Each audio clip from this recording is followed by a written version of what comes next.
Welcome to France, madame. Bienvenue.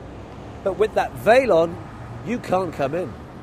Travelling to a country where the message clearly is you're not welcome here, what's the point? Obviously my money's not good enough as a tourist. The fastest trains in Japan are getting faster. And where to go for the best mud, snow and sand. And I'm in New Orleans for their wild and bead-crazy Mardi Gras.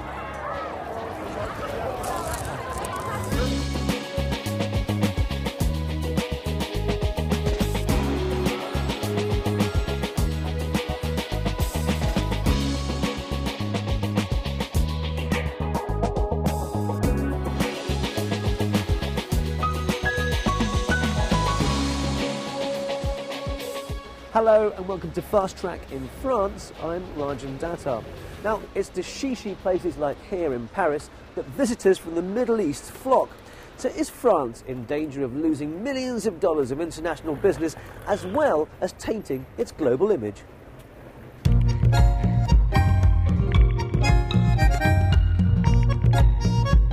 There are around 3 million Muslim women in France, and last summer the lower house in Parliament there voted by 335 to 1 to ban them from wearing the traditional niqab or full veil. The policy has the backing of 70% of the French population, according to polls, and follows the controversial veto on the wearing of headscarves and other religious symbols in schools in 2004. So what's behind the new policy? There has been no mention whatsoever about religion in the law, since it has a wider scope than just religious signs, unlike the first law. It is supposed to include not only women wearing the niqab, but also, for example, motorcycle drivers who wear a helmet, or demonstrators that hide their face during a march. The official line is that this is consistent with France's republican constitution and secular values. The new proposals, according to many French politicians, will help liberate women from these so-called muzzles or walking coffins. President Sarkozy himself said women wearing veils were prisoners behind netting, cut off from all social life, deprived of identity. And the truth is, there is nothing in the Quran recommending the practice. I think it's a good example for women all over the world to see that France is very clear on its values. But many Muslim women say that the niqab is not a sign of suppression, but a personal expression of spirituality. Outspoken women in full veils have been in much evidence recently, they point out. Rahana Sadat is a trainer from Leicester in the UK. She says she respects any law that relates to security. It's a very personal thing. It is my own choice. If I was travelling and I was at the airport and I was asked to remove my veil, of course, for any security reasons, and also if it's a female-only setting, I will remove my veil.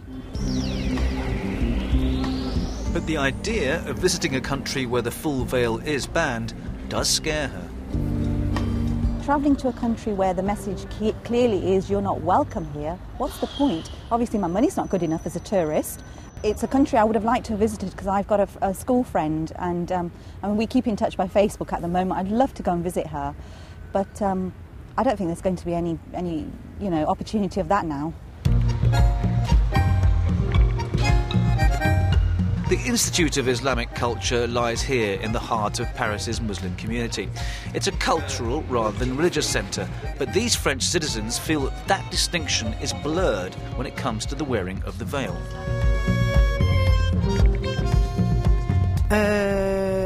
Oui, j'en connais deux.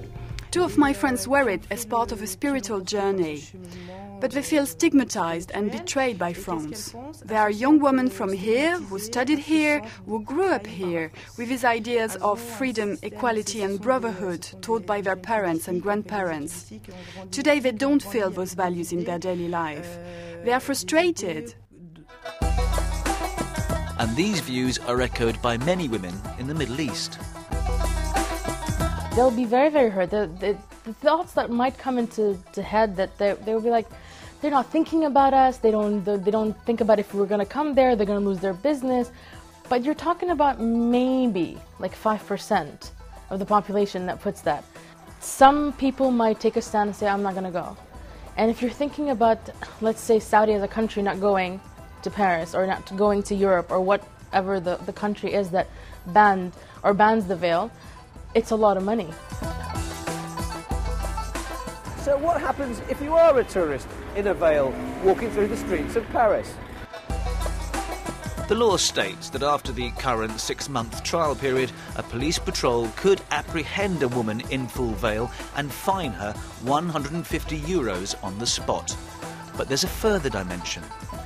The other part of the law, which is more intriguing and addresses in a different way this whole scope, is that if men are convicted or convinced or under scrutiny for forcing a woman to wear a niqab, they might end up with a €30,000 fine and 1 year in prison. We asked the French Tourist Board and the French Embassy here in London on several occasions for clarification on the new law and to comment about the potential hazards for visitors, but they declined. Indonesia has the world's largest Muslim population, and its leading clerical body has recently condemned the ban.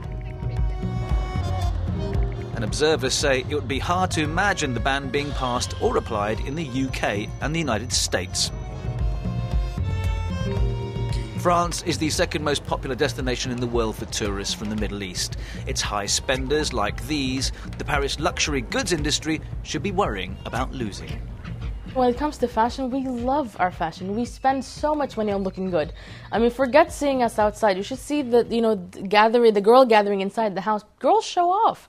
We spend a lot of money on looking good and showing each other off. Like, well, I got this. This is this season. You got last season's. So we spend a lot of money on all these stuff.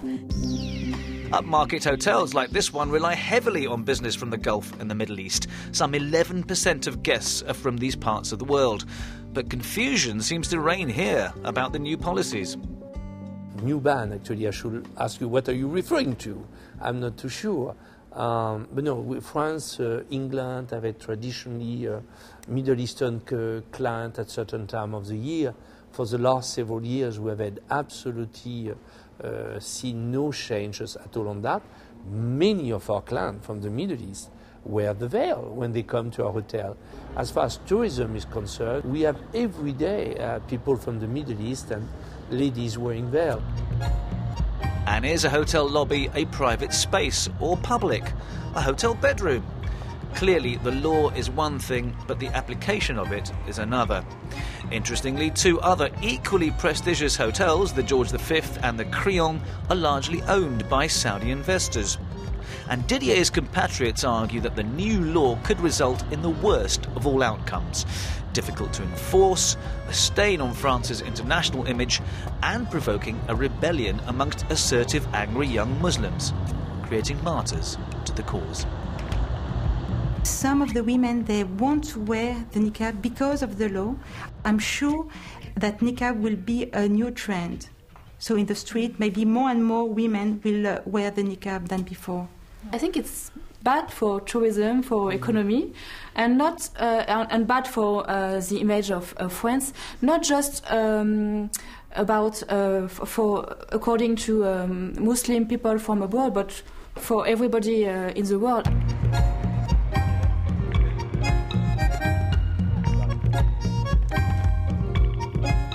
And it may be controversial, but several other countries are watching the French example with great interest. Of course, the loss of tourist dollars does play a big part, though. And we'd like to know what you think about this. So email us at fasttrack@bbc.co.uk.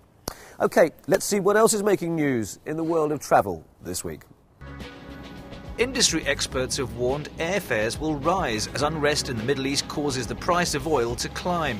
Thomas Cook, Cathay Pacific and Continental Airlines are among carriers who have added fuel surcharges to their fares. Thomas Cook say the high price of oil has made the fuel charges unavoidable. And we'll have more on the cost of oil and how it will affect you in next week's Fast Track. Hotels in Rome have quadrupled their prices for the May Day weekend as they prepare for tourists to flood the city in the hope of seeing Pope John Paul II made a saint. Millions of pilgrims from all over the world are expected to attend the ceremony, with many hotels already booked up. A new report has claimed that coral reefs could be wiped out by 2050. The research says pollution, climate change and overfishing are putting the world's reefs at risk. The study from the World Resources Institute says a reduction in greenhouse gas emissions is absolutely necessary to protect the world's oceans. And British Airways has apologised to a passenger after she was bitten 90 times by bed bugs while travelling on their flights. Zane Selkirk blogged about the problem, claiming staff had been unhelpful when she complained. British Airways say her case is extremely rare and that they will thoroughly investigate any reports of bed bugs.